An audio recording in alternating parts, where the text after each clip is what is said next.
पता है रॉ के कितने अंडरकवर एजेंट्स हैं? सोचो, तुम्हारी कंट्री बिना रॉ के कैसी होगी?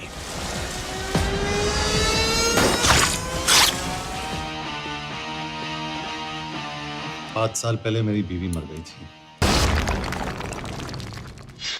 जावेद साहब ने इन अल्फाजा में बड़ा खूब फरमाया है कि पंछी नदियाँ पवन के झोंके, कोई सरहद ना इन्हें रोके, सरहद इंसानों के लिए है। पर कुछ इंसान अजिहे हुंदे ने जो सरहद की परवाह नहीं करते, देश हित विच सरहद पार भी जाते हैं, शहादत भी दिंदे ने, पर वो शहीद नहीं जासूस कहलाते हैं। कुछ अजिहा जिक्र कर रही फिल्म फोर्स 2 जिस दे प्रोड्यूसर ते डायरेक्टर इस वक्त साडे नाल ने। जी आए नु जी, पीटीसी पंजाबी में तुहाडा दोवां दा बहुत बहुत स्वागत है। Thank you very much. Thank you sir. जैसे मैंने कहा कि उन शहीदों का जिक्र जिनका जिक्र कहीं नहीं होता, उनका जिक्र आप कर रहे हैं, तो ये जिक्र कैसे आया?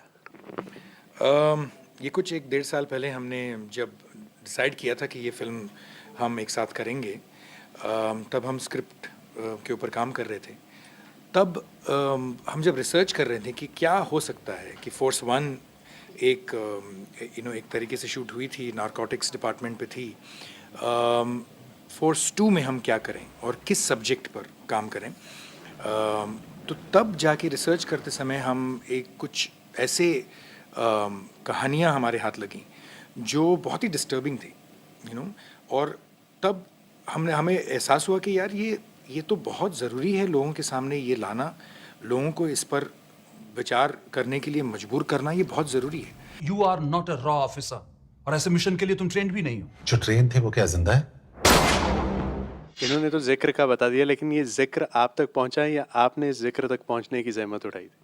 नहीं, जब हम पहली बार अभिनय से मिले थे इस फिल्म के सिलसिले में, तो तय ये हुआ था कि कुछ नया करेंगे, फोर्स 1 को और बेहतर बनाने के लिए फोर्स 1 से आगे ले जाएंगे। और फिर हमारे जो राइटर्स हैं, परवेज़, जसमीत, अभिनय, मैं, जॉन, हम सब मिलते थे, बार बार डिस्कस करते थे कि, और बहुत सारे सब्जेक्ट्स आए जो हमने रिजेक्ट किए, क्योंकि हमें लग रहा था कि इसमें कोई वो वाली बात नहीं है जो कहनी चाहिए। फिर वो हो जाता है कि आप एक सीक्वल है, सक्सेसफुल फिल्म है, आप सीक्वल बना दो। ना अभिनय ऐसा करना चाहते थे, ना हम। और फाइनली ये सब्जेक्ट जब मिला, फिर सब ने इस पे बहुत मेहनत की। तुम ईस्टर्न यूरोप इंचार्ज के साथ वहां जाओगे। तुम्हें लगा कोई मेल ऑफिसर होगा? हाँ, तो तुम लड़कियों को काबिल नहीं समझते। मैं बस इतना समझता हूँ कि के आदमी का भी नाम हो सकता है। जैसे स्क्रिप्ट सेशन का जिक्र कर रहे हैं, स्क्रिप्ट सेशन के दौरान कभी ऐसा कोई वाकया हुआ कि जब आपने कहा हो कि ये बात करनी मुझे मुश्किल कभी ऐसी तो न थी? ये सब्जेक्ट ही ऐसा कुछ है कि ये मुश्किल तो बहुत ज़्यादा है, ये कहना या इस बात को स्क्रिप्ट में कन्वर्ट करना, क्योंकि ये बहुत इमोशनल चीज़ है, देश के लिए भी, हमारे लिए भी।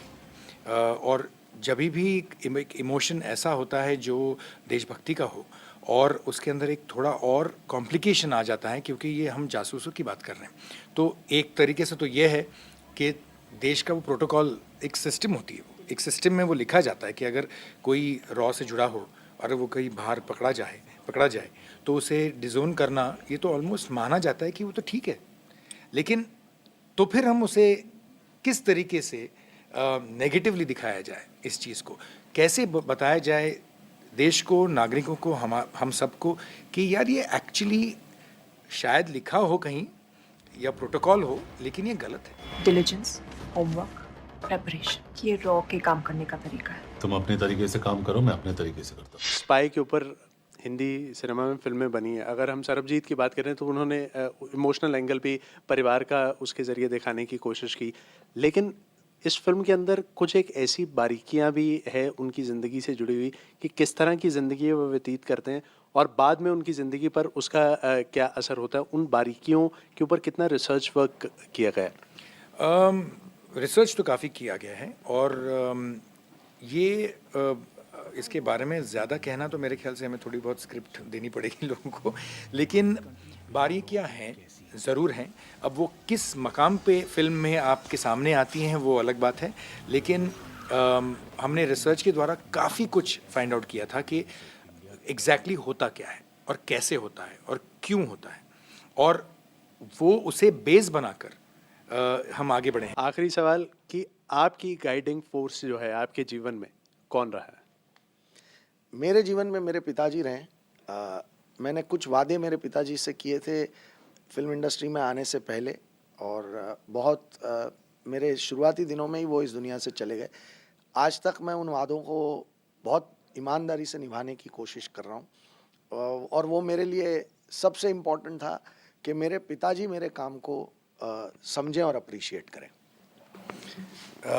मेरे ख्याल से मेरे माता पिता, क्योंकि उन्होंने जो वैल्यू सिस्टम एक एनवायरनमेंट जो बनाया था मेरे लिए और मेरे भाई के लिए बचपन से ही, और जिस तरह का एक शिक्षण हमें दिया गया, हालांकि वो फिल्म इंडस्ट्री के बारे में हो या तो जीवन के बारे में, मेरे ख्याल से उस पे आज मैं जो हूँ वो मैं कह सकता हूँ क्लियरली कि उनकी ये वैल्यू सिस्टम की वजह से मैं हूँ। Gut feel, aggression, common sense,